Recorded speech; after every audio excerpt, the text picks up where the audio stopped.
Hey everybody, Steve here at the Illinois store at our media center. I want to show you something that we're doing which is a very special limited edition.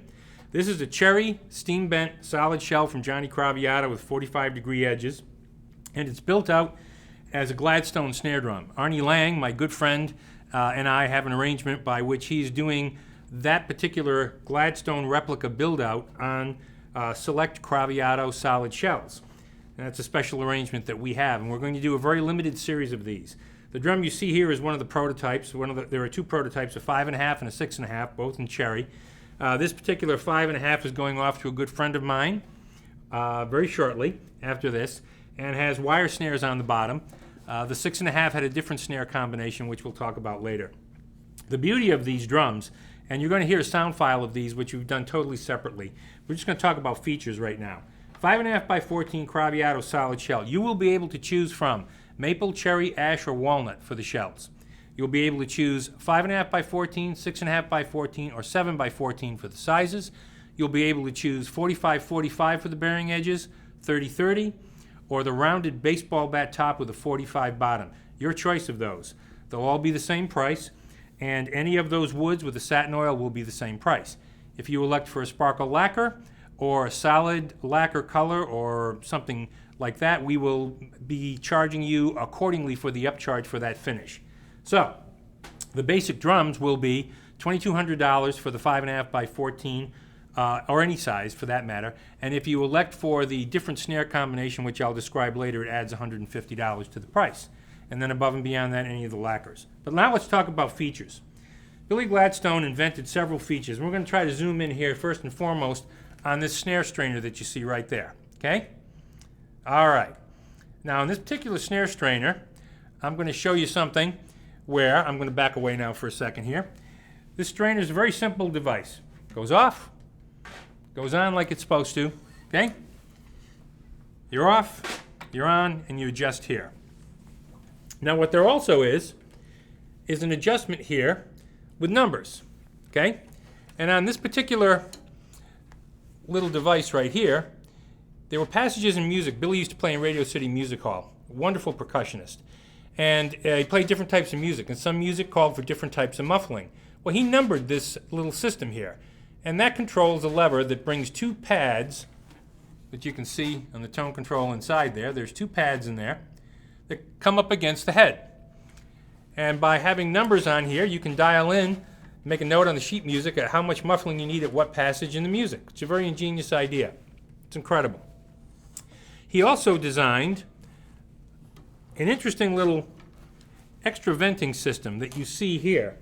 And I have to show you this. It's difficult to kind of get an idea, but if you take this little knob off, and this knob, by the way, contains a tool, a hex screw, which was used for adjusting if you put individual wires on these snares like they used to do back in the 30s. This little device right here has 6 extra little holes in it that you can then turn this plate, like turning the salt and pepper shaker. You turn that and it opens the holes. It provides a little extra venting. So that's another feature of this drum. Now, what I'm going to show you next is the most ingenious feature of all on the Billy Gladstone snare drums, and that is three-way tuning. So, you see that key right there? That key has 3 different ends to it, obviously. And the way Billy designed these drums, there's a tension rod here, and it's working off the principle of a skate key. And what happens here is there's a little hex nut right there. Okay? Now I'm going to take this key off, see if I can do it without dropping it, without looking at it. And on this key, you're going to see in a minute, okay, there's 3 sides to it. One side clamps onto this hex nut right here. When you clamp onto that hex nut, that tunes the top head, okay? There's another knob on top here, a little 4-sided like a regular drum key. Another section of this key locks onto that. Well, what does that do? What that does is that tunes the bottom head, and it does it all from the top. Now, if you think about why do you need this, when Radio City Music Hall, where Billy played, the orchestra was in a 3rd sub-basement below. And these are the days of calfskin heads. So by the time you came from the temperature and the humidity in that sub-basement up to stage level where it was cooler or warmer, depending on the season, the heads had to be retuned. And Billy didn't think it was a good idea to flip the drum upside down to tune it, so he created this invention. Now there's one more piece of the invention that he created. It said, well, I've already done this, I might as well create a solution where the third part of the key locks down onto the top and both knobs at the top. It locks onto the hex and the square, and then once you've got a proper balance between the top and bottom head, it lets you move the top and bottom heads in unison and keeping the same proportion and tightness between the top and bottom. Now that's one more little extra tidbit than you probably really need, but the beauty of this is you can tune the top head from the top, you can tune the bottom head from the top. If you're playing live and you want to just tweak the drum a little bit, it's simple. If you're in the studio and you want to tweak the drum a little bit, it's absolutely simple. It's an ingenious, really ingenious way of doing the tuning. It's incredible. So each one of these drums will have a nameplate on it like this that says Steve Maxwell Collection. Got it down a little bit. There we go. We got it. And these, this is a prototype 5.5, so it doesn't have a number on it. We will probably do a run of about 25 of these at most.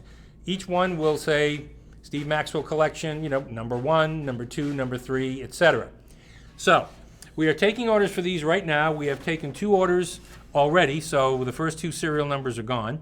But if you get a hold of me, we can take an order for one of these for you. You can pick the type of wood that you like, as we said. You can go to maxwelldrums.com, check out our video on this, and then also you'll be able to check out an audio sound file on this particular drum. You'll also see a sound file and a video on the 6.5 by 14 snare. On that drum, the snare wire system is nothing like this. On that drum, the snare wire system is something that was created by Billy Gladstone with 8 wires and then 2 gut strands on either side of the 8 wires. So it's 12 strands, 2 gut, 8 wire, 2 gut. In addition to that, where those wires and those strands come over the bottom head around the bearing edge, because they're individual strands, he's coated those with a shielding so that it provides a more focused sound for the snares on the head. And it creates, obviously with that combination, it's going to be a drier sound than with regular wires. It's a very complicated method of producing snares because it's very labor intensive, which is why it's $150 more if you elect that. So you can see a video of that one, you can see a video of this one. You can always reach me at vintagedrums@aol.com or call me on my cell 630-865-6849. We can talk about this, talk about sizes, bearing edges, types of wood, and dial it right in and get you your own special custom ordered drum. Thanks.